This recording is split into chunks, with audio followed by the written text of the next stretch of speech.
ब्रह्मचर्य अत्यंत आवश्यक है। नींद पर काबू पाने के लिए, शरीर पर शासन करने के लिए, मन पर शासन करने के लिए, दिव्य आनंद का अनुभव करने के लिए ब्रह्मचर्य नींव है, नींव।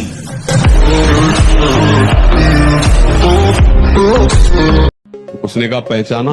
हम कहा आप वही हैं जिनको कल हमने रोका था कि आप बोले मुझे जानते हो? तो कहा आपको तो नहीं जानते लेकिन आप हमें नहीं जानते हो। भगवत आवेश में हो गए एकदम। हम कहा आप हमें नहीं जानते होंगे। तो उसने पहले चाकू निकाली और रखा, बोले इसको जानते हो? फिर पिस्तौल निकाली, ऐसे रखा, बोले इसको जानते हो? हमका हमारे पास कमंडल रखा था, ऐसे खोला और गंगा जल, हमका इसको जानते हो? हम कहा केवल हम और तुम है, वृंदावन में है, एक शब्द का मिस्टेक नहीं। हम कहा केवल हम और तुम है, तुम्हारे पास अस्त्र है और सुना है तुम हिंसक स्वभाव के हो, तुम अपना प्रयास करके देख लो। एक बार हम अपना प्रयास करेंगे, गंगा जल केवल है, आप करके देखो। और इस समय तो बहुत हल्के से बोल रहे, उस समय जो भगवत आवेश से बोले वो थोड़ी देर में अपने वही यंत्र तंत्र उठाए और भागते नजर आए।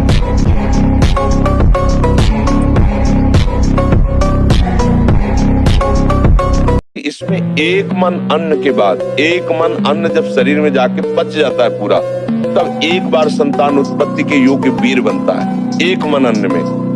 तो आप सोचो 40 किलो अन्न पचाने के बाद वो जब ठीक से पच जाएगा तो एक बार जो आप हस्तमैथुन करके वीर नष्ट करते हैं वो, और आप दिन में 4 बार करते हैं, आपकी हालत क्या होगी? जो पूर्व संचित है वो हड्डी हड्डी से निकल जाएगा। इसके बाद तुम ऐसे जानवरों की तरह।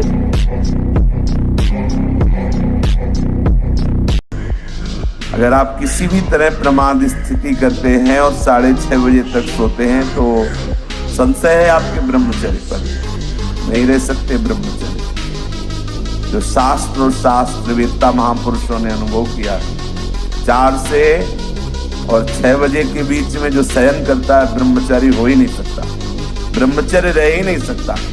जिसको हम जानते हैं गलती है, वो हमसे पुनः इसलिए होती है कि मानते ऊपर से गलती है, हृदय से मानते कि इसमें सुख है।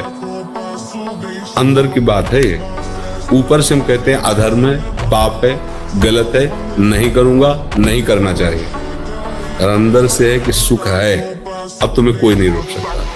1000 बार गलती मानो, फिर ऊपर 1000 के ऊपर चलेगी बात, वही होगा। जिस दिन आपके हृदय में ये बात आ गई कि देख लिया कहीं सुख नहीं, अब आज से मैं नियम लेता हूं अंदर से भगवान के बल पर कि मैं ऐसी जगह नहीं जाऊंगा जहां भ्रष्ट हो जाऊं, ऐसे दृश्य नहीं देखूंगा जिससे मैं पतित हो जाऊं, ऐसा भोजन नहीं करूंगा, ऐसा संग नहीं करूंगा। गलत क्रिया, गलत दर्शन, गलत संभाषण, गलत आहार, इसको आप रोकिए।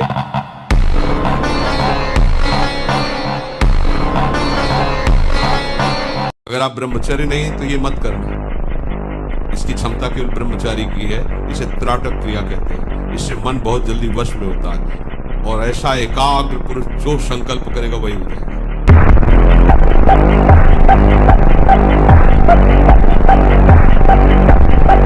ब्रह्मचर्य अगर सही है, आपने किसी तरह इधर उधर, तो ये प्रश्न ही नहीं रहेगा। जिधर दृष्टि डालोगे उधर जय होती चली जाएगी।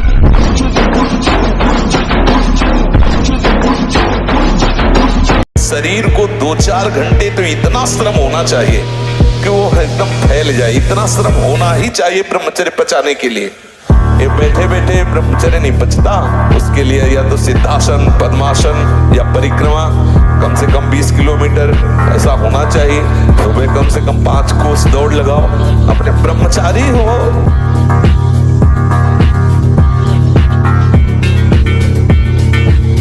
ऐसे कोई संत मांगेगा पैसा हमें यज्ञ करने के लिए, भंडारा करने के लिए? सब ड्रामेबाजी, नाटकबाजी।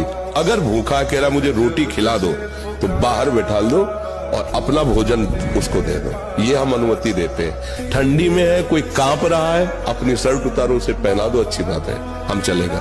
लेकिन रुपया मांग रहा है और ये कह रहा अगर हमको नहीं दिया तो तुम्हारा नाश कर देंगे, ये साधु हो ही नहीं सकता। और ये सबको सावधान रहना चाहिए। कैसे भक्त हो तुम?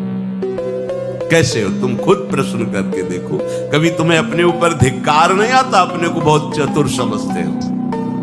अपने को बहुत प्रवीण समझते हो कि कोई नहीं जानता हम क्या खाते हैं, कोई नहीं जानता हम कहां जाते हैं, कोई नहीं जानता हम कैसे खिलाड़ी हैं कि खेल रहे हैं। अरे पागल, तू कैसा खेल रहा है। ये जगन नाटक वैभवा, वो बैठे हुए डायरेक्टर सब कुछ देख रहा है, तुम्हारी कहानी लिख रहा है। बहुत होश में हो जाओ।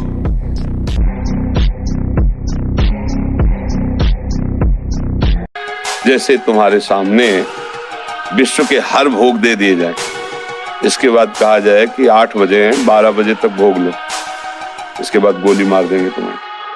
पूरा मकान हर भोग है, आप कौन सा भोग भोगेंगे? और अगर जबरदस्ती भोगवाया भी जाए तो तुम्हें इतना भी सुख नहीं मिलेगा। क्यों? तुम्हारे सामने वही बंदूक की गोली यहीं लगी दिखाई देगी, मारे जाएंगे, 12 बजे मारे जाएंगे। क्या हुआ? अगर असली सुख होता तो तुम्हारा केवल चिंतन हटा है और उसमें कोई सुख नहीं है। और अगर उसी समय भगवान में तुम्हारी थोड़ी भी रहती है, लगेगा 12 बजे तो बहुत टाइम है, 8, 9, 10, 11, 4 घंटे।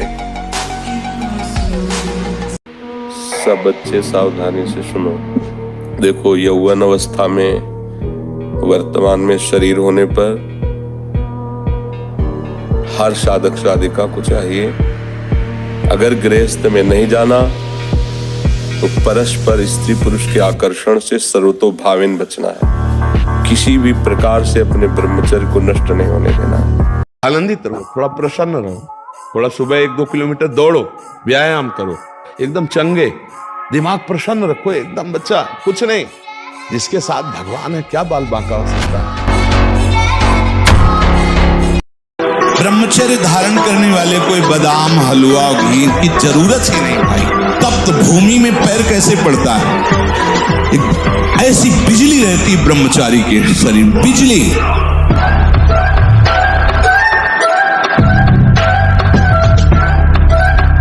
पूरा छूट जाएगा, ब्रह्मचर्य भी आ जाएगा आपके बल से, पक्का।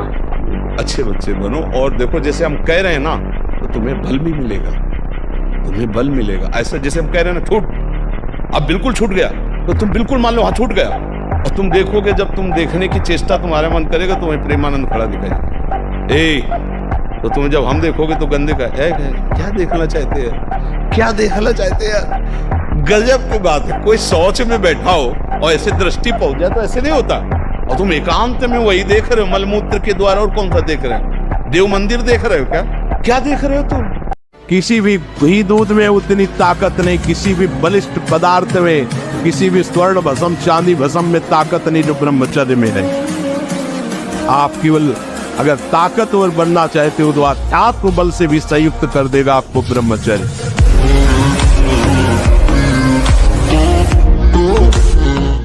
नौटंकी नाटक का भी अलग स्वरूप होता है। राखी बंधवाते हैं, पैर छूते हैं और फिर गंदी दृष्टि से भी देखते हैं। दृष्टि इससे थोड़ी बदल जाएगी, दृष्टि भगवत दृष्टि से बदलेगी। प्रभु, अब मान लो गलत भाव जा रहा है किसी को, आप बार बार भगवत भाव कर रहे हो, तो आप प्रभु से प्रार्थना कर सकते हो, नाथ देखो, हम तो चेष्टा कर रहे हैं कि आपको ही देखे, लेकिन ये मन नहीं देखे, प्रभु मुझे कृपा करके वो संभाल ले। ब्रह्मचर्य एक वो महान आशीर्वाद है भगवान का। आपसे कोई और साधन न बनता हो यदि ब्रह्मचर्य है।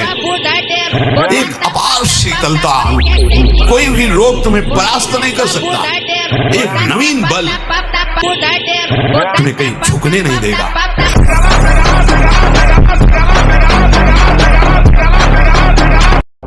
और घबराना नहीं कभी। किस बात के लिए घबरा रहे हो? तुम्हारा क्या चला जाएगा जो तुम घबरा रहे हो? क्या चला जाएगा? ये तुम्हारा था नहीं जिसे तुम अपना मानो।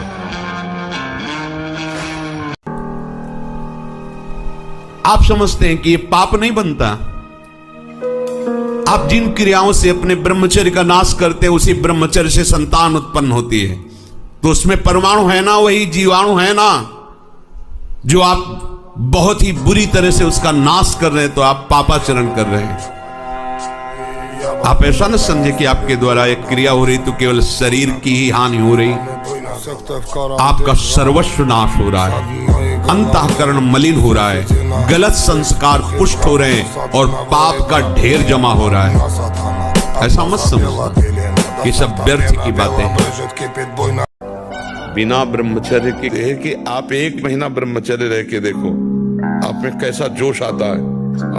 अभी तक मान लो गलत आचरण करते रहे, फिर छोड़ के देखो, जिसको त्यागने पर तुमको इतना आनंद आता है, उसको रोकने पर कितना आनंद होता होगा। प्रभु हमने 40-40 दिन के ऐसे करा के देखा, लोगों को मात्र 40 दिन में लोगों का 7-8 किलो तक वजन बढ़ गया, चेहरे पे चमक आ गया। एक है कि जो बच्चे तुम्हें गंदी बात सिखाएं, गंदी बात सुनाएं, गंदी क्रियाओं की तरफ प्रेरित करें, उनसे दूरी बना लीजिए।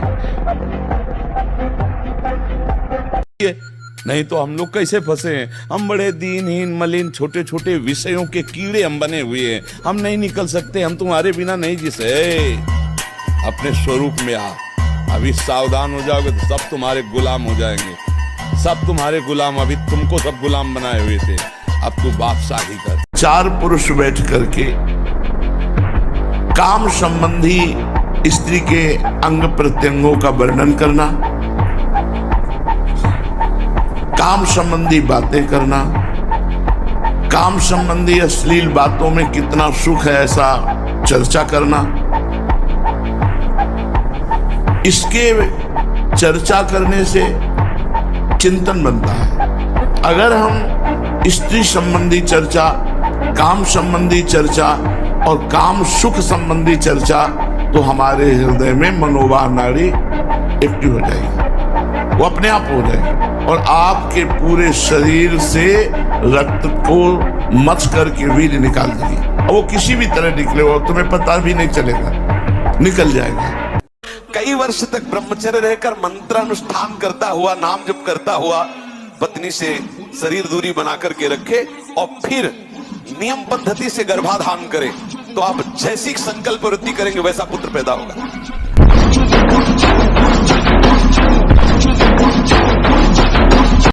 जो पराई स्त्री से संभोग करता है, वहां स्त्री लोहे की लाल आग, वैसे आलिंगन कराते हैं यमदूत दोनों हाथ पकड़ करके, वैसे और मिनट 2 मिनट 5 मिनट 10 मिनट लई मरना है, लई आनंद ले।